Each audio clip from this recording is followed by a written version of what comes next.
കാസർഗോഡ് ഓടിക്കൊണ്ടിരുന്ന ബസ്സിന് മുകളിൽ മരം വീണു. അപകടത്തിൽ 5 യാത്രക്കാർക്ക് പരിക്കേറ്റു. അരുൺ പാറയ്ക്കൽ കാസർഗോഡ് ചേരുന്നു. അരുൺ, എപ്പോഴായിരുന്നു സംഭവം? കനത്ത കാറ്റിനെ തുടർന്ന് മരം വീണതാണോ? വിവരങ്ങൾ.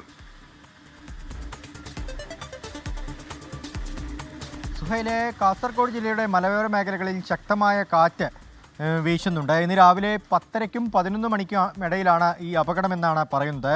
കൊന്നക്കാട് നിന്ന് അടുക്കം വഴി കാഞ്ഞങ്ങാട്ടേക്ക് വരുന്ന മലബാർ ബസ്സായിരുന്നു. മലബാർ ബസ്സിൻ്റെ ഗ്ലാസിന് മുകളിലേക്കാണ്, മുൻവശത്തേക്കാണ് മരം വീണത്. നമുക്ക് ആ ദൃശ്യങ്ങളിൽ കാണുന്നത് ബസ്സിന് അകത്ത് മരക്കഷ്ണം കിടക്കുന്നതൊക്കെ കാണാൻ സാധിക്കുന്നുണ്ട്.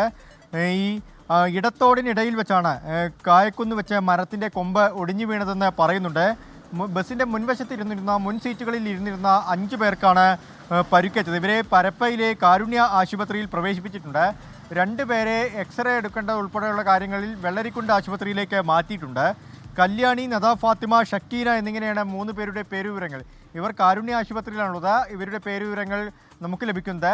മറ്റ് 2 പേരെ വെള്ളരിക്കുണ്ട് ആശുപത്രിയിലേക്ക് മാറ്റി എന്നാണ് അറിയുന്നത്. എന്തായാലും മറ്റാളുകൾക്കൊന്നും പരിക്കില്ല.